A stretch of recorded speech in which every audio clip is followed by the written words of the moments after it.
Imagine walking into this massive, sprawling library, but all the books are actually chained to their specific shelves. Like the chemistry texts are locked away entirely from the engineering manuals. Right, they're totally segregated. Yeah, exactly. And the deep space astrophysics journals, they're bolted down on a completely different floor. So you have all the answers in the building, but because the departments refuse to talk to each other, you just can't solve the really big, complex mysteries. Which is incredibly frustrating when you think Oh, but about it. totally. Yeah. And the source we are diving into today argues that this chained up library is, well, it's exactly how modern science operates. And that by breaking the locks between fields like, say, astrophysics and desktop engineering, we can actually solve the global energy crisis. Yeah, it's a bold claim. Very bold. Hmm. We are unpacking a really fascinating, highly technical, and honestly just mind-bending document today. It's titled Breaking the Information Blockage: Open Systems and Energy Resonance. And, the author presents a really compelling case here that our current energy scarcity, it isn't actually a limitation of physics at all. Um, it's an information problem. An information problem, right? Exactly. The argument is that institutional gatekeeping has kept these scientific disciplines so isolated, Hmm. kind of hiding the solutions that are, well, they're already mathematically proven if we just, look at the overlap. Okay, let's unpack this. Because for you, the listener, whether you are like a seasoned engineer or just someone who's insanely curious about fringe physics and the absolute limits of modern technology, this deep dive is really going to challenge how you think about energy. It really is. It challenges concepts of scarcity and, honestly, the very boundaries of what we even consider impossible. Absolutely. Now, before we get too deep, what's your specific focus for this dive? Well, my role here is to objectively synthesize the specific physics and the mathematics the author presents. So we are going to separate the pure science from all the systemic critiques and really just explore how these seemingly entirely disparate fields might actually connect. Right. And just to be super clear to you listening, we're not endorsing any political stances on academia or anything like that. We are simply reporting on the incredible mechanics proposed in this text. Fair enough, just looking at the science. Exactly. So the author's first big concept is this thing called the theology of data. The claim is that human knowledge is like a massive mycelium network, but right now it's completely choked with dogmatism. Yeah, and the suggestion there is that an unbiased AI, like one completely free from institutional inertia, could bypass this blockage simply by looking at the raw foundational equations across all the different disciplines. Just stripping away the bias and looking at the math. Right. And to prove this blockage is actually real, the text offers a very concrete piece of evidence.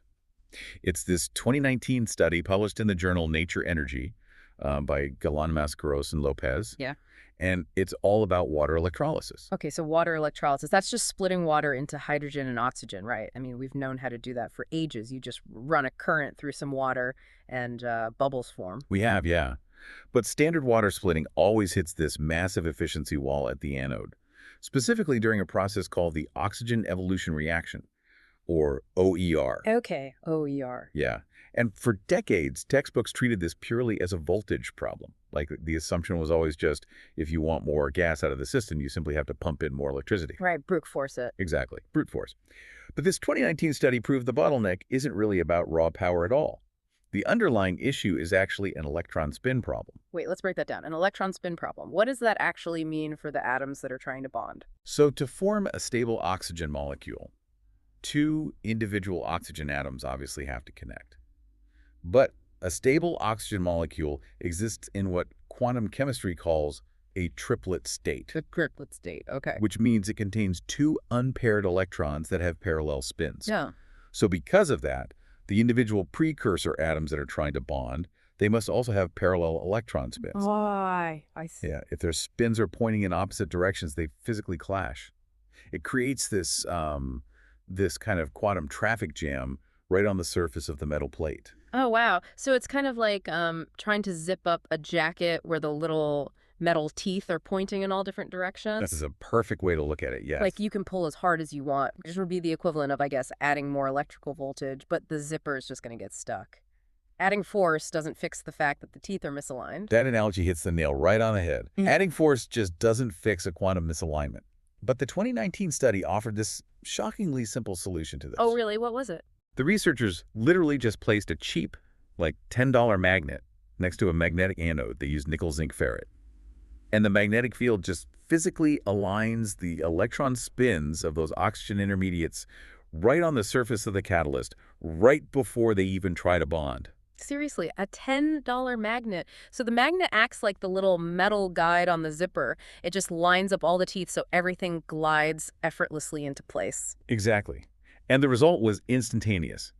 By clearing that quantum bottleneck, the study showed that 0 additional voltage was required, yet it actually doubled the hydrogen and oxygen yield. Doubled it. Yeah. No extra power. That's insane. It is. The text argues this is basic, reproducible quantum mechanics that completely revolutionizes onboard hydrogen generation Yeah. because it drops the energy requirement so dramatically. But because it crosses quantum chemistry with, classical electrical engineering, the author claims it just gets largely ignored by mainstream power systems. They're stuck on their own floors of the library. Exactly. The information blockage in action. Man, okay. Well, here's where it gets really interesting.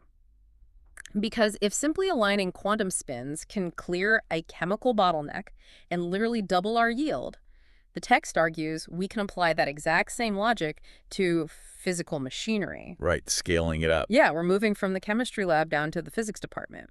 But mechanical drag in a generator is a completely different beast than chemical bonding. So how does the author actually propose we stop a generator from, dragging itself down? Well, to understand their solution, we first have to look at the wall standard engineering hits, which is Lenz's law.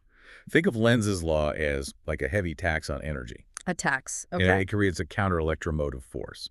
So whenever you spin a conventional generator to make power, the very act of drawing that electrical power out creates a magnetic field that physically pushes back against your rotation. Oh, right, the action and reaction thing. Exactly. The more power you draw, the harder the system resists. It's why if you've ever used one of those hand crank emergency radios, it gets physically harder to turn the crank the more the battery charges up.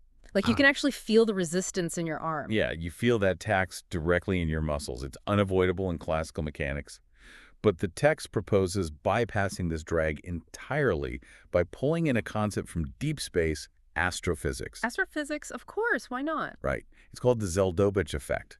And what's absolutely fascinating here is that the Zeldovich effect, which was theorized by Yakov Zeldovich back in the 1970s, it proves that a rotating body, even something as massive as a black hole, can scatter and actually amplify incoming electromagnetic waves. Right, hold on. Amplify. So it makes the wave stronger just by spinning near it. It does. It extracts kinetic energy directly from the system's angular momentum. The process is called rotational superradiance. Rotational superradiance. That sounds like sci-fi. It does, but it's astrophysics. Instead of the wave acting as a brake on the spinning object, the rotation actually feeds energy into the wave. Yeah. And the author of our source text maps this astrophysical principle directly onto the Faraday paradox. Now, the paradox involves these things called homopolar generators, where a magnetic field appears stationary while a metal disk rotates through it. Okay, I follow. The author's argument is that if you treat the generator not as a closed, isolated box, but as an open, resonant antenna that interacts with these rotational kinetics, you stop fighting the rotation. You actually start tapping into it. Okay, I hear the theory, but let's be real. Historically, homopolar generators have massive physical problems. Like they usually require physical contacts, carbon brushes, or even liquid metal rubbing directly against the spinning metal just to draw the power off. Right, which is highly inefficient. Yeah, it creates insane mechanical friction, and a black hole obviously doesn't have carbon brushes rubbing against it. So how does the text translate this deep space math into a literal physical machine without friction just tearing the whole thing apart? Well, by entirely eliminating the friction points through radical simplification. The text outlines what they call a unified system architecture. So the solid aluminum cylinder that you'd use in classical Zeldovich experiments is replaced with a rotating, completely wireless secondary coil of a Tesla system. A wireless coil. Yes. By shifting to high-frequency inductive coupling, you just remove the mechanical brushes and the electrical friction altogether. Okay, I have to push back here. I mean, even if you remove the physical brushes so nothing is actively rubbing against the metal, doesn't drawing electrical power from a system intrinsically drag the rotor down electromagnetically? You'd think so, yes. Right. I mean, we just talked about Lenz's law and the hand crank radio. Action and reaction, isn't that just basic unavoidable physics? And the author anticipates that exact pushback. High-frequency fields actually change the standard rules of engagement. And the text uses two very specific analogies to explain how this works. Okay, let's hear them. The first one addresses the physical suspension. They use the AC levitation ring. If you place a copper or aluminum ring over an alternating current electromagnet, it levitates. It literally just floats in midair. Oh, yeah, like those science museum demonstrations. You press the button and the ring shoots up. But how does that prevent the magnetic field from just locking the spinning rotor in place? Because the high frequency alters the timing of the magnetic reaction. The AC field induces an eddy current in the ring. But because the frequency is pulsing so incredibly fast, the magnetic push of the ring gets slightly out of sync, or phase shifted, with the magnet below it. Phase shifted, okay. Yeah, think of it like two people trying to push on a heavy swinging door, but at the wrong times.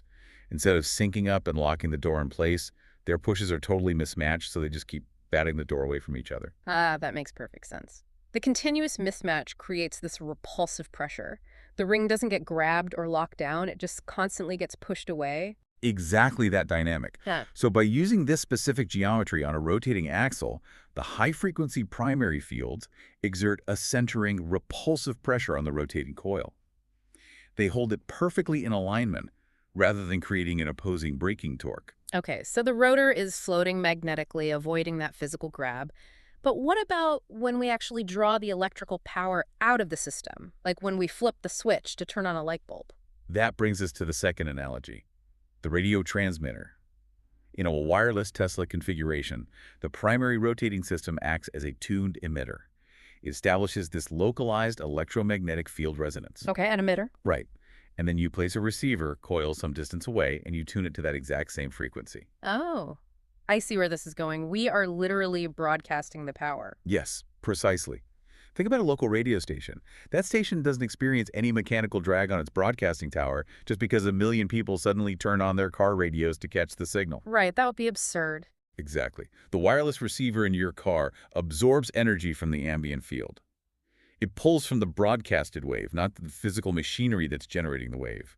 So by using high-frequency resonance, you completely decouple the power source from the load. That is wild. Yeah. That is really wild. But, applying deep space astrophysics and phase-shifted Tesla resonance to a spinning axle, it still sounds incredibly theoretical to me. It does sound like a lot of chalkboard math. Right. Fortunately, the author doesn't just leave it at the math. The text actually provides a simple desktop experiment, like a proof of concept that you can build on a workbench to demonstrate this high-frequency homopolar concept in physical reality. And the best part is what it's made of. Yeah, it involves a simple glass of salt water. It's just a brilliant piece of practical design because it completely eliminates the need to build complex, expensive machine rotors just to test the mass. So simple. Yeah.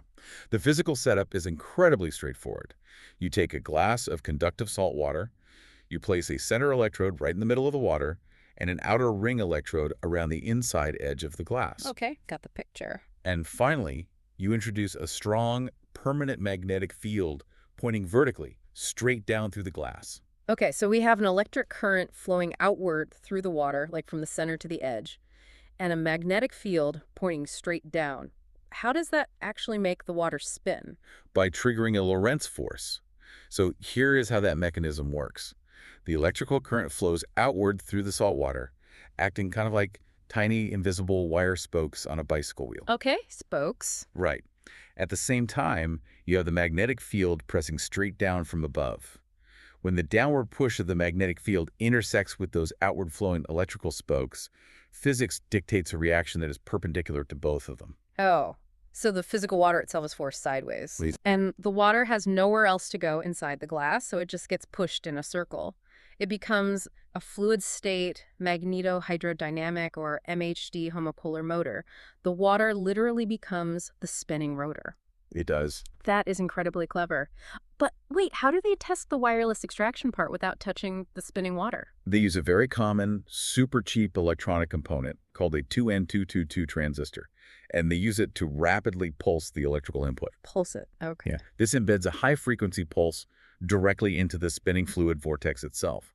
Then you simply wrap the outside of the glass with a copper wire coil, which acts as your secondary transformer. Ah, and because the spinning fluid is pulsing at a high frequency, it broadcasts a magnetic field outward through the glass.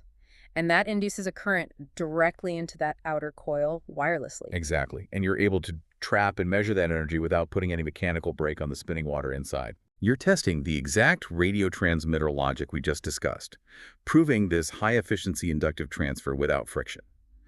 The text argues that once this fluid test demonstrates the principle, well, the jump to a solid aluminum cylinder reaching that Zeldovich superradiance threshold, it becomes an undeniable reality. So we have a spinning cup of water generating a high-frequency wireless field. But what is the ultimate real-world application of this, like beyond the workbench? Right. Where does it go from here? Yeah. And the text takes this high-frequency system and basically plumbs it directly into a small 50cc four-stroke engine. This is where the whole theoretical debate transitions into a literal blueprint for localized sovereignty. The goal is to use that spinning cup of water as an onboard hydrogen-oxygen, or HHO generator, to fuel the internal combustion engine. Okay, if we scale this up from a single glass to fueling an actual engine, my first thought is just the sheer volume of gas you'd need. I mean, a tiny stream of bubbles from a Day-A battery isn't going to run a 50cc motor. No, the math is honestly daunting. A small 50cc engine, idling at, say, 3,000 RPM, consumes roughly 75 liters of air and fuel every single minute. 75 liters a minute. Yeah. If you just drop standard metal plates into water with DC current, you get a tiny fraction of what you need. To generate 75 liters of combustible gas a minute, you absolutely must use that high-frequency magnetic spin assist we talked about earlier. The zipper magnet. Exactly, the zipper magnet. It clears the chemical bottleneck, generating maximum gas volume per watt without bogging down the electrical input. But wait, I actually seen simple electrolysis experiments in high school. When you run electricity through water, the bubbles tend to stick to the metal plates. They do, yeah. They build up and they act like, well, physical insulation until the reaction just totally jerks itself out. How does the text keep the plates clear for that massive volume of gas? That is the beauty of using the Lorentz force to spin the water. The standard stationary plates, they get insulated by that gas blanket. But in this system, the centrifugal force of the spinning liquid vortex physically shears the gas bubbles off the electrodes the literal millisecond they form. Ugh. It just rips them right off. Exactly. It continuously forces fresh liquid into the catalyst field, maintaining this super high volume efficiency. Okay, that leaves the engine itself. What about the gas actually entering the cylinder? Hydrogen is incredibly volatile compared to standard gasoline. Oh, hydrogen's flame velocity is nearly an order of magnitude faster. It burns almost instantaneously. So if you feed hydrogen into a standard engine with factory timing, the spark will fire way too early. Right. The rapid explosion will hit the piston head while it is still traveling upward, and that will physically lock or just completely destroy the engine block. So you have to drastically retard the spark timing. The spark must be delayed until the piston is virtually at top dead center. Furthermore, a flashback arrestor like a dual-stage bubbler or a really dense steel mesh is absolutely mandatory in the fuel line. Because it could burn backward. Exactly. Because HHO gas contains its own oxygen perfectly mixed with the hydrogen, a flame can travel backward down the line at thousands of feet per second. Without the arrestor, the engine would literally detonate the glass cup. That would be bad. Okay, so we've delayed the timing, we've got our safety mesh, and we have our spinning water generating massive amounts of hydrogen using high frequency and magnets. The engine runs. It runs. But I have to ask the critical question here. It's the one everyone listening is screaming at their speakers right now. The text claims this bypasses the laws of closed system thermodynamics and ends the scarcity model. Yes. How is this not just a perpetual motion machine? It's a very fair point. This raises an important question. And the author's precise argument hinges entirely on how we define the system boundaries. It is absolutely not a perpetual motion machine, simply because it is not a closed system. Okay, explain the difference in this context for us. Sure. A closed system is a strict, isolated mathematical box. You put in 100 units of energy, you get out 30 units of work and 70 units of waste heat. Energy decays, and scarcity is guaranteed. Right, entropy. Exactly. But the author argues this device is an open system. The engine isn't running on nothing. It is acting as a resonant transducer. It's actively interacting with environmental mechanics, pulling from quantum spin states and rotational kinetics. It's pulling from forces outside that isolated box. Exactly. And to take that further, look at the dual outputs of the setup. The high-frequency wireless field generates electricity, that is your electromagnetic output. But simultaneously, passing that high-frequency current through the salt water physically splits the water molecules. Right. So the hydrogen and oxygen gas is technically a chemical byproduct. It's a waste product of the electrical generation process. But we capture that waste and use it. We do. The engine burns that exact chemical byproduct to provide the mechanical kinetic torque that keeps the central axle spinning. Which powers the whole loop. Right. The mechanical rotation sustains the Zeldovich wave amplification, which keeps the wireless field pulsing, which keeps generating the hydrogen. It is tapping into the ambient environment to sustain its own cascade. Okay, if the system is running on water, what kind of water are we putting into this glass? Because this brings us to the ultimate plot twist of the entire document. The best part. Yeah, the final staggering claim. This entire power generation loop is simultaneously the ultimate water purification system. It really forces a complete redefinition of the word waste. The text details this dual purification mechanism. Think about what is happening on a molecular level inside that spinning cup. Okay. If you pour contaminated water, salt water, or even water laden with heavy metals and pathogens into the system, the spin-assisted ultramagnetic field only targets and liberates pure hydrogen and pure oxygen atoms. Oh, because it's breaking the atomic bonds directly. It doesn't vaporize the salt or the microplastics. It just snaps the H and the O away from whatever they're touching. Exactly. All the heavy contaminants are left behind in the fluid basin. You are harvesting perfectly clean, pure HHO gas off the top. And then the second half of the loop, we feed that pure HHO gas into the engine block. When the engine combusts hydrogen and oxygen, the chemical reaction of the explosion turns the fuel directly back into water. Yes. But not just regular water-pure distilled water vapor exhaust pouring out of the tailpipe. Which can then be easily condensed into perfectly clean, potable drinking water. The systemic implications here are just profound. They really are. In our current society, we treat energy generation, fuel consumption, and water purification as three totally separate, incredibly costly, and massive industrial infrastructures. You pay the power company, you pay the gas station, and you pay the water utility. And this document argues that you can collapse all three of those massive industries into a single, localized, self-sustaining loop. You turn the waste product of one process into the exact fuel needed for the next. It's brilliant. The waste of the magnetic field is fuel. The waste of the fuel is clean drinking water. It completely shatters the scarcity model that dictates modern utility economics. It suggests that treating these fundamental human needs as isolated problems is actually the root source of our systemic inefficiency. So what does this all mean? We've covered quantum electron spins, deep space black hole mechanics, wireless Tesla coils, and literally a spinning glass of salt water. A lot of ground covered today. Yeah. Ultimately, the text presents a wildly ambitious blueprint for localized sovereignty. It suggests that if we stop treating physics as isolated compartments if we finally unlock that chained-up library we talked about at the beginning, we might find that the answers to our massive global problems are already mathematically proven and sitting right in front of us. Right. And if we connect this to the bigger picture, regardless of the institutional pushback or the academic gatekeeping the author describes, the core takeaway here is the profound importance of critical thinking and open system design. It forces us to ask what other assumptions we are holding on to simply because that's the way it's always been done. The real breakthrough isn't just a new motor, it's an entirely new way of observing the interaction between disciplines. As someone who just loves learning, this deep dive proves that the most incredible aha moments happen when you dissolve those artificial boundaries. Like, when you let quantum chemistry talk to astrophysics, you get a clean water engine that runs on black hole math. It's beautiful, really. It is. And I want to leave you, the listener, with a final thought to mull over. We talked about how this simple desktop saltwater experiment accurately mimics the deep space astrophysical phenomena of superradiance, if that is true. What other cosmic mechanics are sitting right on our workbenches right now, disguised as everyday objects, just waiting for us to dial in the right frequency to unlock them?